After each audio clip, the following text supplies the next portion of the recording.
আজকে আমার মেয়ের জন্য গজ কাপড় দিয়ে একটা জামা বানাবো। হ্যালো এভরিওয়ান, আসসালামু আলাইকুম। আমি জাকিয়া আছি আপনাদের সাথে লক্ষ্মীপুর থেকে। আমি আশা করছি মহান আল্লাহর অশেষ রহমতে আপনারা সবাই অনেক ভালো আছেন এবং সুস্থ আছেন। আমার আজকের ছোট্ট ভিডিওটা আপনাদের কাছে যদি একটু হলেও ভালো লেগে থাকে তাহলে প্লিজ একটা লাইক, একটা কমেন্ট এবং একটা সাবস্ক্রাইব করে পাশে থাকবেন। প্রথমে আমি গজ কাপড়টা ভাঁজ করে নিয়েছি, বডির অংশটা কেটে নিয়েছি, তারপর নিচের যে ঘের ওটা কেটে নিয়েছি, তারপর নিচে যে কুচি দিব, কুচি দেওয়ার কাপড়টাও মাপ দিয়ে কেটে নিয়েছি। এবার আমি হাতার কাপড়টা নিয়েছি, হাতার কাপড়টা নিয়ে ওর মাপ অনুযায়ী হাতের কাপড়টাও কেটে নিয়েছি। পরে দেখি একটু লং হয়েছে, তাই আর একটু কেটে ছোট করে নিয়েছি। আর এটা আমি মাইক হাতার মতো দিব, তাই একটা রাউন্ড শেপের মধ্যে কেটে নেব।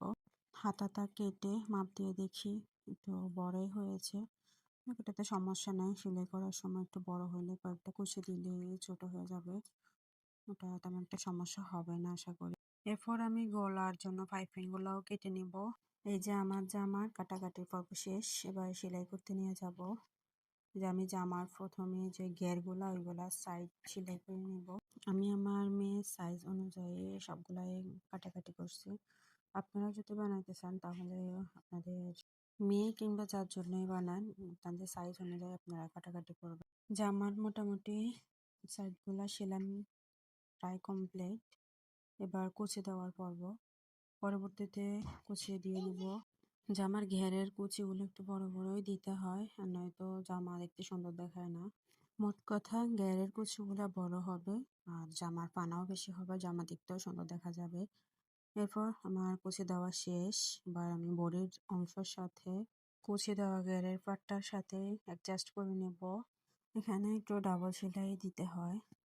এরপর আমি ডাবল সেলাই দিয়ে নিয়েছি।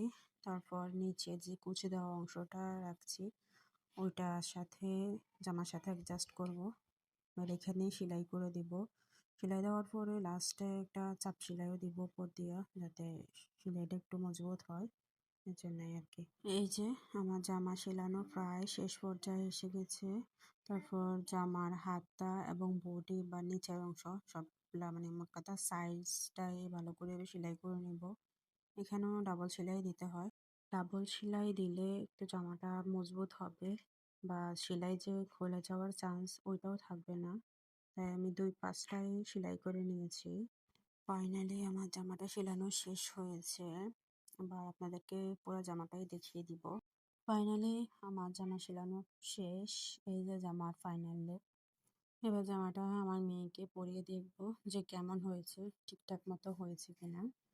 ওই যে আমার মেয়েকে অবশেষে জামাটা পরিয়ে ফেললাম। মাশাআল্লাহ সবকিছুই ঠিক হয়েছে। তারপর আমি মেয়েকে বললাম যে একটু ঘুরো। ও ঘুরতে ঘুরতে জামাটা পুরো উপরে উঠে ফেলাইছে।